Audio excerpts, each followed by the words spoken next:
नमस्कार दर्शकों, मैं हूं डॉक्टर शुक्ला, एक डर्मेटोलॉजिस्ट। आज मैं आपको ओपन पोर्स के बारे में बताऊंगा। ये बताऊंगा कि ओपन पोर्स क्या होते हैं, इनका कारण क्या है और इसका क्या इलाज है। ओपन पोर्स आप सबने सुना होगा, बहुत ही कॉमन प्रॉब्लम है और लोग इससे बहुत परेशान रहते हैं, खासकर महिलाएं। ओपन पोर्स होता क्या है, सबसे पहले ये जानिए। देखिए, अपनी बॉडी पर लाखों करोड़ों रोम छिद्र होते हैं, यानी पोर्स होते हैं, और अकेले फेस पर करीब 20,000 पोर्स होते हैं।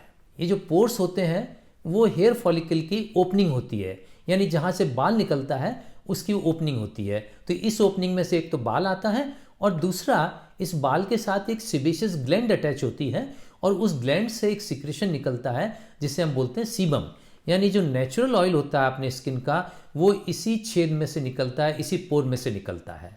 तो ये जो सीबम है ये अपनी बॉडी को चिकनाई देता है, स्किन को चिकनाई देता है और इसको सॉफ्ट बनाए रखता है। तो नॉर्मली ये पोर्स जो होते हैं वो इतने छोटे होते हैं, इनका साइज, इनकी जो चौड़ाई ऊपर की होती है इतनी छोटी होती है कि अपने को दिखाई नहीं पड़ते हैं। लेकिन अगर किसी कारण से इनकी चौड़ाई, इनका जो ओपनिंग है, इनका मुंह है, अगर ज़्यादा चौड़ा हो जाए तो ये दिखाई देने लगते हैं, नज़र आने लगते हैं और इन्हीं को हम ओपन पोर्स कहते हैं। तो एक्चुअली ओपन पोर्स जो वर्ड है वो गलत है। पोर्स तो हमेशा ओपन ही है और ओपन ही रहने चाहिए। अगर ओपन नहीं रहेंगे तो फिर ये नेचुरल ऑयल कैसे आएगा और आपके जो बाल कैसे बाहर आएगा, इसलिए तो हमेशा ओपन रहते हैं। लेकिन ये एक इस तरह का नाम दे दिया गया है इसको ओपन पोर्स, पर एक्चुअली इससे मतलब ये है कि जो पोर्स की ओपनिंग है वो ओपनिंग जो है वो ज़्यादा चौड़ी हो गई है और वो दिखाई देने लग गई है। नॉर्मली वो दिखाई नहीं पड़ती है।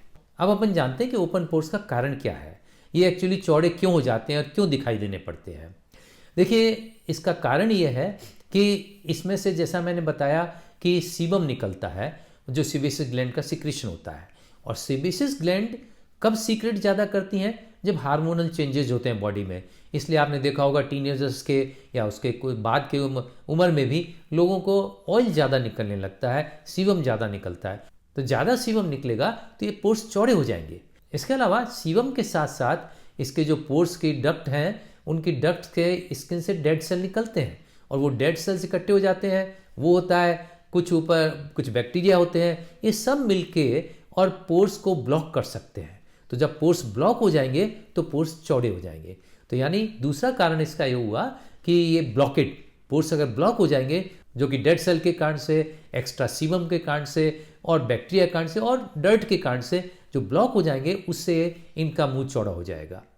एक और कारण इसका हो सकता है कि ये तो अंदर से आपका ब्लॉक हुआ, लेकिन अगर बाहर से आप ब्लॉक कर देते हो, उसका मतलब है कि अगर आप फेस पे कोई ऑयल लगाओगे या ऑयली कोई दूसरी प्रिपरेशन लगाओगे, क्रीम लगाएंगे या फिर कोई कॉस्मेटिक यूज़ करेंगे, मेकअप यूज़ करेंगे, जिनसे पोर्स ब्लॉक हो जाएंगे, तो अगर बाहर से पोर्स ब्लॉक हो जाएंगे तो उसके बाद भी पोर्स चौड़े हो जाएंगे और वो ओपन पोर्स हो जाएंगे।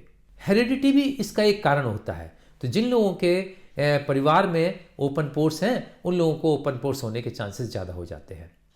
इसके अलावा और एक कारण इससे हो सकता है कि बढ़ती हुई उम्र। अगर जब उम्र बढ़ जाती है, धीरे धीरे आपके कोलेजन का प्रोडक्शन और इलास्टिक फाइबर्स का प्रोडक्शन कम हो जाता है। तो यही तो जो फाइबर्स हैं और जिनसे इनमें इलास्टिसिटी बनी रहती है, अगर ये फाइबर्स कम हो जाते हैं तो ये लूज हो जाते हैं। पोर्स लूज होने से ये आपके चौड़े दिखाई पड़ने लगते हैं।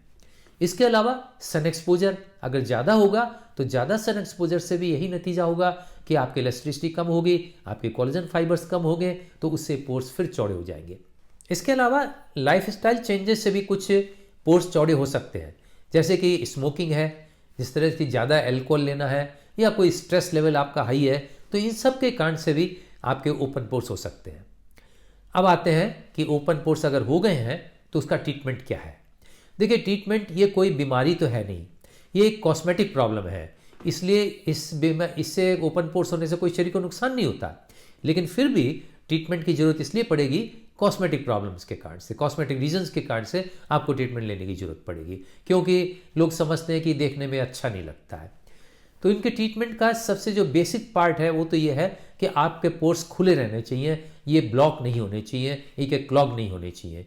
तो उसके लिए आपको चाहिए फेस वॉश, और फेस वॉश अगर आपके उसके अंदर सैलिसिलिक एसिड या ग्लाइकोलिक एसिड पड़ा हुआ है तो और भी अच्छा है, क्योंकि ये जो एसिड्स हैं ये आपके इनको निकाल देते हैं, जो भी ब्लॉक है उस ब्लॉकेट को क्लियर कर देते हैं। इसलिए फेस वॉश करें आप सुबह शाम बराबर।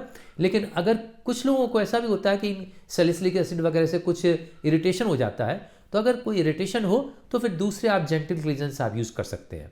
यही पोर्स जब ब्लॉक हो जाते हैं, ब्लॉक होने के बाद में फिर इन्हीं से वाइट हेड बनते हैं और ब्लैक हेड बनते हैं।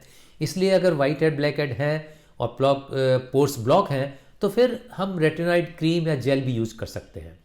और ये रेटिनॉइड क्रीम या जेल जो है केवल रात को लगाना चाहिए, दिन में नहीं लगाना चाहिए। ओपन पोर्स आपके नहीं डेवलप हो इसके लिए आपको ये भी ध्यान रखना पड़ेगा कि फेस के ऊपर कोई भी ऑयली प्रिपरेशंस यूज़ नहीं करें, कोई कॉस्मेटिक्स नहीं यूज़ करें। अगर यूज़ करते हैं तो वो कॉस्मेटिक्स यूज़ नहीं करें जो ऑयली हो नेचर के अंदर। या अगर आप कोई मॉइस्चराइज़र लगाते हैं तो ध्यान रखिए आप ऐसे मॉइस्चराइज़र लगाएं जो नॉन कॉमेडोजेनिक हो। नॉन कॉमेडोजेनिक का मतलब है ऐसे मॉइस्चराइजर्स जो कि ब्लॉक नहीं करते हो पोर्स को, जो ऑयल फ्री हो और नॉन कॉमेडोजेनिक हो।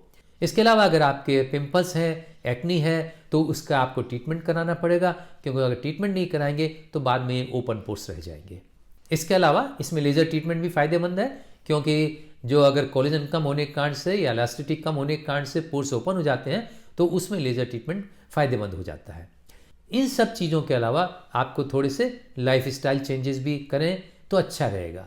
उसके लिए अच्छी डाइट लें, हेल्दी डाइट जिसमें प्रोटीन की मात्रा अच्छी हो, जिसमें आपके ग्रीन वेजिटेबल्स हो, फ्रूट्स हो और आपके बैलेंस डाइट होनी चाहिए। आप एक्सरसाइज करें और स्ट्रेस लेवल कम करें। इन सब चीज़ों का ध्यान रखेंगे तो आपके ओपन पोर्स की समस्या भी कम रहेगी। तो आज के लिए बस इतना ही। अगली बार फिर एक नए टॉपिक के साथ आपके सामने उपस्थित होऊंगा। तब तक के लिए आपसे आज्ञा चाहता हूँ। धन्यवाद।